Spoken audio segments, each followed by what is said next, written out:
يرد الله به خيرا يفقهه في الدين. وقال أبو ذر رضي الله تعالى عنه: لو وضعتم الصمصامة على هذه ثم أشار إلى قفاه وأشار إلى قفاه ثم ظننت أني أنفذ كلمة سمعتها من رسول الله صلى الله عليه وسلم قبل أن تجيزوا علي لأنفذتها. بزرگوں اور بھائیوں، آپ کی کارگزاریاں سنی، اس سے پہلے بھی سنی تھی. کام بہت بڑا ہے اور آپ بہت اچھا کر رہے ہیں، اور ماشاءاللہ پہلے کے مقابلے میں اور اچھائیاں آتی جا رہی ہیں. جو ساتھیوں نے کارگزاری پیش کی، پھر مولانا خلیل صاحب نے بات کی، اب آخر میں مولانا مفتی ابراہیم صاحب نے بات کی، یعنی میں اپنے طور پر ایسا محسوس کرتا ہوں کہ اس طرح کی مجالس میں آ کر اپنا وجود بھی، اپنا کام بھی بونا محسوس ہونے لگتا ہے کہ ہم کچھ نہیں کر پا رہے. اللہ تعالیٰ آپ کو خوب ترقیات سے نوازے. پہلے جو کچھ ہم نے یہاں دیکھا تھا اس سے متاثر ہو کر میں اپنے ساتھ اپنے 2 ساتھیوں کو لے کر آیا ہوں، اور میں نے ان سے یہ گزارش کی ہے کہ ہو سکتا ہے میں غافل ہو جاؤں، آپ کو یہاں حصہ لینا ہے اور بالکل اس کی نقل کرنی ہے جا کر اپنے ضلع میں. 2 ساتھی میرے یہاں موجود ہیں مجلس میں، اور ان کی یہ ذمہ داری میں نے لگائی ہے کہ آپ اگر میں غافل ہو جاؤں تو آپ پورے طور پر توجہ کے ساتھ، ہمارے وہاں شعبہ مکاتب کے جو ذمہ دار ہیں وہ بھی موجود ہیں، ان کے علاوہ ایک سنجیدہ عالم اور جن کو میں سنجیدہ سمجھتا ہوں ان کو لے کر آیا، اور ان سے کہا ہے کہ آپ اچھی طرح اس کو سنیے اور بالکل اس کی نقل اپنے علاقے میں کیجیے. تو جہاں تک کام کا تعلق ہے اس پر تو جو کہا جائے وہ کم ہے. ایسا مت سمجھیے کہ میں آپ کو چونا لگا رہا ہوں، ایسا نہیں ہے. دل میں جو بات ہے وہی کہہ رہا ہوں. البتہ 1-2 تجاویز ہیں. ایک بات تو وہ ہے جو مولانا ابراہیم صاحب نے مجھ سے چھین لی اور مجھ سے بہتر طریقے پر کہہ دی، لیکن میں اس کو دہراتا ہوں، اس لیے کوئی میری بات نہیں، میں نے ذہن میں سوچی تھی. جس طرح ہم یہ کارگزاری پیش کر رہے ہیں کہ بھئی یہ گاؤں، یہ مکاتب، اتنے طلبہ، اتنے طالبات، اس میں یہ تفصیل بھی آنی ضروری ہے کہ کتنے طلبہ طالبات، یہ آبادی کے کتنے افراد ہمارے مسجد اور مکتب سے نہیں جڑے. اسی طرح یہ بھی کہ اتنی مساجد، اتنے ائمہ نہیں جڑ پائے ہمارے ساتھ، یہ تفصیل آنی ضروری ہے. تب تھوڑا تقابل سے بات سمجھ میں آئے گی ہم کہاں تک پہنچ گئے اور کہاں جانا ہے. ہم کو منزل تو متعین ہوگی. یہ ضرور کیجئے ایسے کتنے گاؤں ہیں، ایسی کتنی مساجد ہیں جو اب تک نہیں جڑ پائے مشورے کے ساتھ. ظاہر بات ہے کہ اس میں کوتاہی ہم اپنی ہی نکالیں گے کہ محبت سے یہ پیغام ہم اپنے اس ساتھی تک نہیں پہنچا سکے جو نہیں جڑ پا رہا ہے. قرآن اور قرآن کی برکت تو ایسی ہے کہ محبت کے ساتھ جب پیش کی جائے گی وہ دعوت رکے گی نہیں، چلے گی آگے. تو کیوں ایسا ہو رہا ہے کہ کچھ ساتھی ابھی تک نہیں جڑ پائے ہیں؟ آپ اتنا مثبت کام کر رہے ہیں، الحمدللہ بہت بڑا کام کر رہے ہیں، تو تھوڑا سا یہ واضح ہونا چاہیے کہ کتنا ہو گیا ہے اور کہاں تک ابھی جانا ہے. کتنا ہی اچھا کام کر لیجئے، سدھار کی گنجائش اس میں ہوتی ہے. آپ بہت کر رہے ہیں لیکن ابھی بھی اس میں سدھار کی گنجائش ہے، اور اس میں وسعت کی گنجائش ہے. بڑھائیے اور پھیلائیے. وہ کریں گے انشاءاللہ. آپ مفتی صاحب کی سرپرستی ہے، خود ان کو اس بات کی فکر ہے، اور آپ حضرات کے سامنے ایک بات آئی ہے ضرور کریں. ایک دوسری بات اور میرے ذہن میں ہے، اس کو مثبت طور پر لیجئے، منفی طور پر مت لیجئے، اور اپنے مشورے میں رکھیے. میرے کہنے سے مت لیجئے، اپنے مشورے میں رکھیے. آپ کے مشورے میں اگر یہ بات طے ہو جائے تو اس کو ضرور کرو، اور وہ یہ ہے کہ جن ائمہ کو آپ کا مشورہ اجازت دے وہ درس قرآن کا حلقہ شروع کریں. جن ائمہ کو آپ کا مشورہ اجازت دے، آپ مشورے سے اجازت دیں گے، اس کو آزاد نہ چھوڑنا. اور اس درس قرآن کا حلقے کا یہ مطلب بالکل نہیں ہے کہ جو ایک مفید کام مسجد میں پہلے سے ہو رہا ہے اس سے تعارض ہو. میں ایسے سمجھتا ہوں کہ ہمارے ذمہ داروں کا مسجد میں جو ایک مفید کام پہلے سے چل رہا ہے، مفتی ابراہیم صاحب نے اس کے بارے میں بات کی، اس میں ہماری جزوی شرکت ہونی چاہیے. کلی شرکت تو مکتب کے نقصان دہ، جزوی شرکت ضرور ہونی چاہیے. تھوڑی دیر بیٹھے مشورے میں شرکت کر لی، اب میرا یہ ضروری کام یہ میں کر رہا ہوں. یہ جزوی شرکت ہماری ضروری ہے. اس مسجد میں جو ایک کام مفید ہو رہا ہے ہمیں اس سے تعارض نہیں کرنا. ان کی تعلیم کا جو وقت ہے، جو جگہ طے ہے، اس سے بالکل چھیڑ چھاڑ نہیں کرنا. وہ محراب کے پاس بیٹھ کے تعلیم کرتے ہیں، بہت خوشی کی بات ہے. وہ کرسی پہ بیٹھ کے تعلیم کرتے ہیں تو کرسی محراب آپ کا، ایک کونا ہمارا. اگر کونے میں کسی کو سوال ہے تو ہمارا حجرہ ہمارا. اس درس قرآن کے حلقے میں ضروری نہیں ہے کہ 25 آدمی بیٹھے. اگر آپ کا ایک ساتھی بھی آپ کے ساتھ بیٹھنے کے لیے تیار ہے، یہ درس قرآن کا حلقہ ضرور لگنا چاہیے. یہ حلقہ اوروں کے لیے نہیں ہے، میرے لیے. یعنی مجھے پتہ چلنا چاہیے قرآن میں کیا ہے. ہم پڑھا رہے ہیں، بہت بڑا کام کر رہے ہیں، لیکن ہمیں یہ پتہ نہیں قرآن میں کیا ہے. یہ پتہ چلنا ضروری. اچھا، ہمارے علماء میں بہت سارے باصلاحیت ہیں اور انہوں نے قرآن کو پڑھا ہے، ترجمہ قرآن پڑھا. دیکھ، ترجمہ قرآن پڑھانے کا ایک طریقہ ہے مدارس میں، وہ مدرسے کے لیے مناسب ہے. مجھے یاد ہے میں ترجمہ قرآن پڑھا ہے، جو مفتی شکیل اور مولانا عبدالعزیز صاحب پڑھتے تھے، میں نے 15 پارے کی ترکیب ان کو پڑھائی. میں آج سوچتا ہوں کتنا بیوقوف آدمی ہوں. میں نے پورے 15 پارے کی ترکیب پڑھا دی، فاعل مفعول مبتدا خبر. اور اس زمانے میں ہم اتنے خوش ہوتے تھے. میں نے 15 پارے کو ترکیب کے ساتھ پڑھا. لیکن ترکیب سے کیا حاصل، اس میں قرآن میں کیا مضمون، کیا سبق، کیا درس. وہ مدرسے کا ایک طرز ہے. ہم کو قرآن پڑھنا ہے خود اس طرح کہ میرے رب کا میرے لیے اس میں کیا پیغام ہے. اب میں وہ پیغام جتنا ممکن ہے، چاہے وہ ایک آدمی ہو، اس کو سامنے بٹھا کے میں قرآن کا حلقہ شروع کر رہا ہوں اس نیت سے کہ یہ قرآن کا مضمون اور قرآن کی دعوت میرے اندر داخل ہو جائے.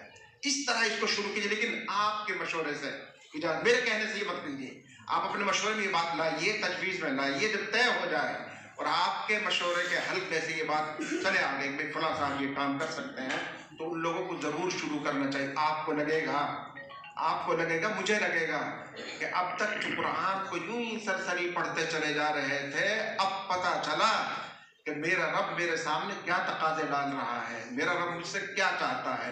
اب پتہ چلا. یہ کام ضرور کیجئے اگر آپ کا مشورہ آپ کو اجازت دے. یہ میری تجویز تھی. ایک بات یہ ہے کہ یہ امت پہلے بھی پاس ہوئی ہے قرآن کی برکت سے، اور آج بھی یہ امت چلے گی اور بچے گی قرآن کی برکت سے. یہ طے شدہ بات ہے. حدیث کی کتابوں میں پہلی امتوں کے امتحان کا تذکرہ ہے. میں تھوڑا سا اشارہ کرتا ہوں بس. انبیاء سے یہ کہا گیا کہ آپ کی امتوں کا امتحان ہے. آپ ہماری طرف سے سوال رکھیں گے لیکن جواب کی طرف آپ اشارہ نہیں کریں گے. آپ کی امت از خود جواب دے گی. دو امتیں ہیں جن کا تذکرہ خاص طور سے کیا گیا ہے، نصارہ اور یہود. موسیٰ علیہ السلام سے کہا گیا کہ آپ اپنی قوم کو جمع کیجئے اور ان سے کہیے کہ وہ کوئی ایک دن طے کریں ہفتے میں کہ جس دن کاروبار نہیں کریں گے، صرف عبادت کریں گے. ان سے کہا گیا. تو موسیٰ علیہ السلام کی قوم نے دن طے کیا اور وہ ہفتے کا دن تھا. میں ہفتے کا روز بس ہم صرف یہ کام کریں گے، اس کے علاوہ کوئی کام نہیں کریں گے، عبادت کریں گے، اللہ کو راضی کرنے کی محنت کریں گے. اس کے بعد عیسائیوں سے کہا گیا، عیسیٰ علیہ السلام سے کہا گیا اپنی قوم کو بلائیے، ان سے کہیں ہفتے میں ایک دن طے کریں اور اس دن اللہ کی عبادت کریں گے، کوئی اور کام نہیں کریں گے. تو عیسیٰ علیہ السلام نے بھی یہ کام کیا. دونوں قوموں کو جب لے کر بیٹھے انبیاء کرام تو انہوں نے سوال رکھا اللہ کی طرف سے کہ اللہ نے یہ اختیار ہمیں دیا کہ ہم از خود طے کریں گے ہفتے میں ایک دن عبادت کے لیے، اور ہمیں منع کر دیا ہے کہ ہم اشارہ نہیں کریں گے. اب موسیٰ علیہ السلام کے قوم نے ہفتے کا روز طے کیا. موسیٰ علیہ السلام جانتے تھے کہ امت صحیح دن پر نہیں پہنچی، جانتے تھے لیکن پابند تھے، کچھ نہیں کر سکے. بس اتنا کہا تھوڑا اور غور کر لو، تھوڑا اور غور کر لو. اب انہوں نے غور کر کے اسی پر دلیل مضبوط کر دی، نہیں وہ ہفتے کا ہی دن ہے، تو ہفتے کے دن طے ہو گئے. اس کے بعد عیسیٰ علیہ السلام کی قوم آئی تو انہوں نے اتوار کا دن طے کیا. عیسیٰ علیہ السلام نے اتنا ضرور کہا اور غور کر لو، لیکن وہ اس پر جم گئے. اور جب آدمی جس چیز پر جم جاتا ہے دلائل اس کا ڈھونڈ لیتا، کوئی بڑی بات نہیں. دلائل بھی ہیں تفصیل سے، یعنی یہ وجہ بہت دور تک چل سکتی ہے. بہرحال یہ دونوں امتیں، حدیث نے بتایا کہ یہ دونوں امتیں صحیح دن کے انتخاب میں فیل ہو گئی. اب آیا امت محمدیہ کا نمبر، اور یہ کام لینا تھا خود اس امت سے کہ رسول رہنمائی نہیں کرے گا، رسول نہیں بتائے گا. اللہ کا نظام، آپ کو نبی بنے ہوئے 13 سال ہو گئے اور مکے کا حالات ایسے. پھر اس کے بعد لگاتار مدینے سے لوگ آ رہے تھے. اس مرتبہ 76 آدمی آئے اور انہوں نے پیغمبر سے کہا کہ آپ ہمارے ساتھ مدینے چلیے. پیغمبر نے کہا ابھی اجازت نہیں ملی ہے، تو ان سے کہا کہ آپ اپنا کام بھیجیے. تو رسول اللہ صلی اللہ علیہ وسلم نے کام بھیج دیا. کام یہ تھا کہ جاؤ قرآن کا حلقہ لگاؤ، قرآن سیکھو. تو مصعب ابن عمیر، عبداللہ ابن ام مکتوم رضی اللہ عنہما دونوں گئے اور مدینہ منورہ میں محنت شروع کی. مدینہ منورہ میں جو 2 صحابی تھے جو سردار تھے، ان کے گھروں میں قیام تھا. 3 جگہ مکاتب چلتے تھے، مکاتب کے نام بھی ہیں، مکاتب چلتے تھے. اچانک ایک دن ان 2 سرداروں کے ذہن میں یہ بات آئی کہ محنت چل رہی ہے بہت دن سے، یہ تو پتہ چلنا چاہیے محنت کہاں تک پہنچی. جو کام آپ کر رہے ہیں، جو کام آپ کر رہے ہیں کارگزاری، محنت کہاں تک پہنچی، کہاں تک جانا ہے، یہ تو معلوم ہونا چاہیے. تو اسد بن زرارہ کے باغ میں یہ باتیں ہوئی کہ جتنے بچے پڑھ رہے ہیں، جتنے لوگ پڑھ رہے ہیں، سب کو اکٹھا کر لو. تو وہاں سب لوگ باغ میں اکٹھے ہوئے اور بات چلی کہ بھئی کتنے لوگ ہیں جنہوں نے قرآن پڑھ لیا، جتنے حصہ تک نازل ہو چکا ہے. تو 40 افراد کے نام آئے. یہ 40 افراد ہیں جنہوں نے پڑھ لیا. بہت خوشی ہوئی. اور اسد بن زرارہ نے کہا کوئی جائے گا نہیں مجلس کے بعد، میں ابھی بکرا ذبح کرتا ہوں، سب لوگ کھانا کھا کر جائیں گے. بکرا ذبح ہوا، کھانا کھایا گیا اور کھانے کے بعد نماز دی گئی. پھر نماز کے بعد پھر اعلان ہوا کہ اب ہر ہفتے اسی طرح اس باغ، مسجد تو کوئی تھی نہیں، ہر ہفتے اسی طرح اسی باغ میں آئیں گے اور 2 رکعت شکرانے کی نماز اسی طرح اکٹھے ہو کر پڑھا کریں گے. ہر ہفتے اسی طرح اسی باغ میں اکٹھا ہو گئے، مسجد کوئی تھی نہیں. پھر 2 رکعت شکرانے کی ہر ہفتے پڑھا کریں گے، ہر ہفتہ. وہ دن تھا جمعہ کا دن.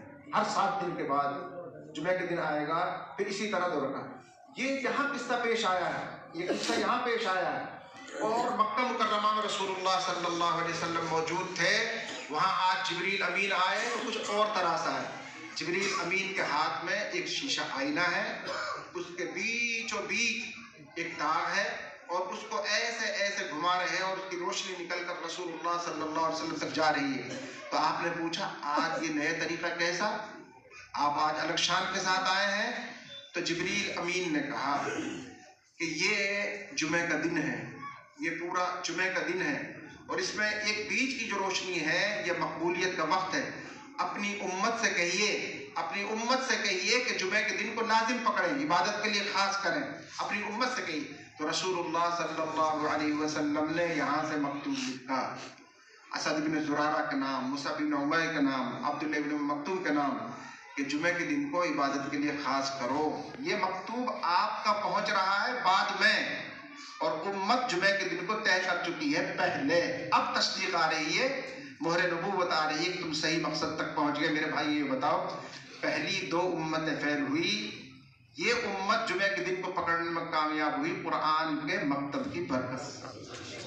وہ تو قرآن کا مکتب تھا، قرآن کے مکتب کی کارگزاری کے لیے اکٹھے ہوئے تھے، شکرانے کی نماز پکڑ لی اور امت کامیاب ہو گئی. یہ امت پہلے بھی پاس ہوئی ہے قرآن کے ذریعے، قرآن کے مکتب کے ذریعے، اب بھی بچے گی قرآن کے ذریعے، قرآن کے مکتب کے ذریعے.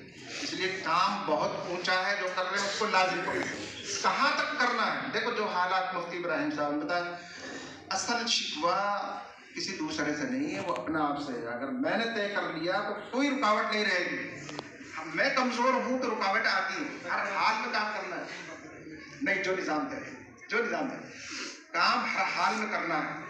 یہ میں نے ایک اثر پڑھا ہے ابو ذر رضی اللہ تعالیٰ عنہ کا، یہ بہت ہی مبارک صحابی ہیں اور رسول اللہ صلی اللہ علیہ وسلم کے زمانے میں جو صحابہ کی حالت تھی، اپنی حالت انہوں نے ایسی باقی رکھی ہے۔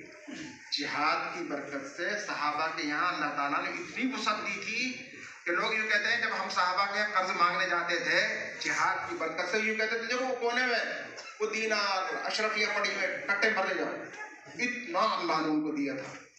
اور بخاری شریف میں تفصیلی روایات ہیں، جب ان کی جائیداد کی تفصیل پڑھتے ہیں تو آنکھیں ہماری چندی آ جاتی ہیں۔ یہ سب جہاد کی برکت سے اللہ تعالیٰ نے ان کو دیا۔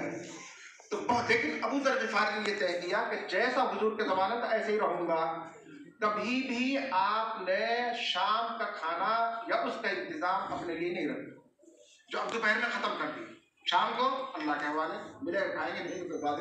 ان کی پوری زندگی ایسی ہے، وہ جب بھی جاتے تھے تو لوگوں کو جمع کرتے تھے اور قرآن کریم کی ایک آیت پر مشہور واقعہ اکثر علماء جانتے ہیں، وہ ہمیشہ بیان کرتے تھے کہ دنیا میں اوسطاً جب دیکھیں گے تو ہمیشہ امیر کم ہوتے ہیں، غریب زیادہ ہوتے ہیں، ہمیشہ کی بات ہے۔ آج بھی دیکھ لو، اس ہندوستان میں 20 آدمیوں نے ساری دولت پر قبضہ کر رکھا، باقی سب ہمارے دیش پھٹی چلے، بہت سارے لوگ ایسے، یعنی امیر کم ہوتے ہیں اور غریب زیادہ ہوتے ہیں۔ اور جب کسی کے مزاج کی بات ہوتی ہے، اور خاص طور سے اگر کسی مالدار کے خلاف کوئی آدمی بولتا ہے تو غریب لوگ تالی ضرور بجاتے ہیں۔ آج کل ایک صاحب بہت بول رہے ہیں کہ آپ مالدار کے خلاف، تو کئی تالی نہیں بجتے ان کی تقریروں میں، لیکن جب اس کا نام لیتے ہیں فلاں نے پوری دولت اکٹھی کر، لوگ تالی بجاتے ہیں۔ یہ مزاج ہے۔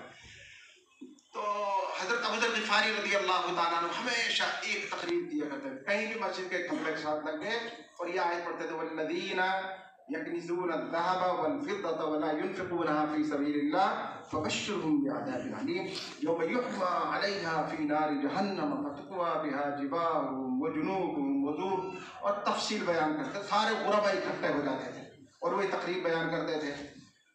مدینہ منورہ میں جب بے چینی بڑھی تو فیصلہ ہوا کہ ان کو ملک شام بھیج دیا جائے۔ ملک شام گئے، وہاں جا کر دیکھا اور عجیب حال، امیر معاویہ رضی اللہ تعالیٰ عنہ بہت ڈھاٹ باٹ سے رہتے تھے اور جہاد کی برکت سے مسلمانوں پر اور دولت آئی تو باریک باریک کپڑے پہننے لگے، اچھے مکان بنانے لگے، تو وہاں بھی یہی سلسلہ۔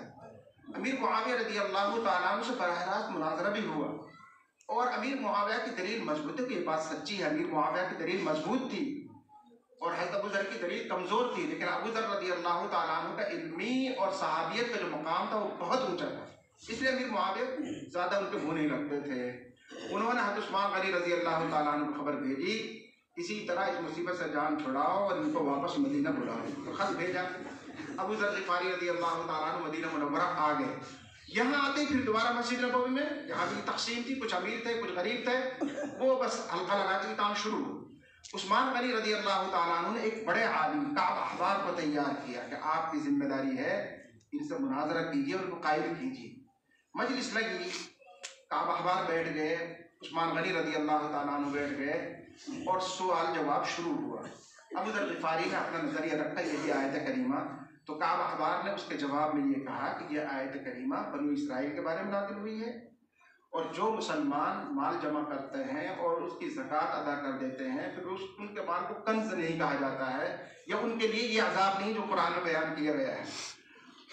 وہ کہنے لگے نہیں، میں قرآن کی آیت پڑھ رہا ہوں تو میری بات سنو۔ تو کعب احبار نے کہا ٹھیک ہے، ہم آپ کی بات سن لیتے ہیں، اگر سارے مسلمان ایسے ہو جائیں جیسے آپ ہیں، مال خرچ کیے دوپہر میں ختم کر دے، شام کے لیے کچھ نہیں، تو پھر شریعت اسلام نے زکوٰۃ کے احکام کیوں بیان کیے ہیں؟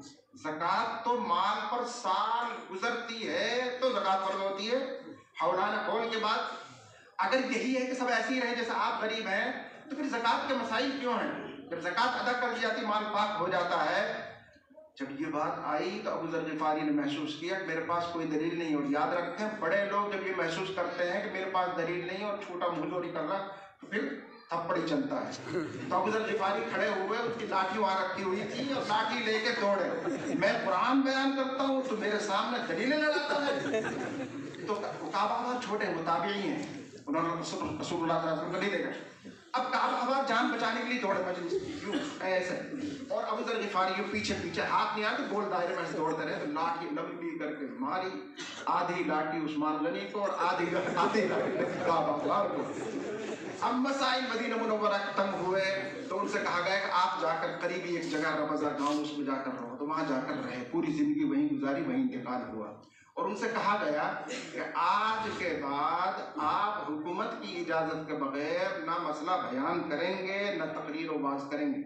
تو پابندی کی انہوں نے، لیکن حج پہ گئے ہوئے تھے، اور حج پہ جمرائے وسطیٰ کے قریب بیٹھے ہوئے ہیں، لوگ آ رہے مسئلہ پوچھ رہے، مسئلہ بتانا شروع کر دیا۔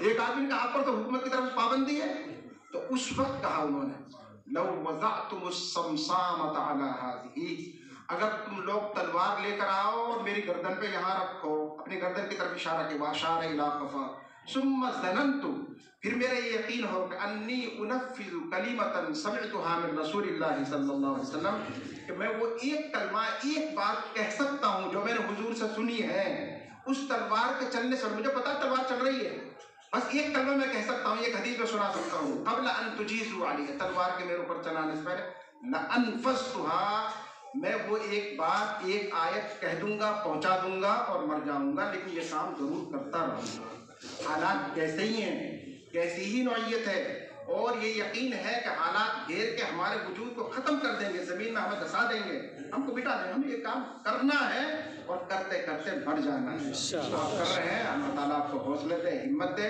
اور آپ کی خدمت فرمائے۔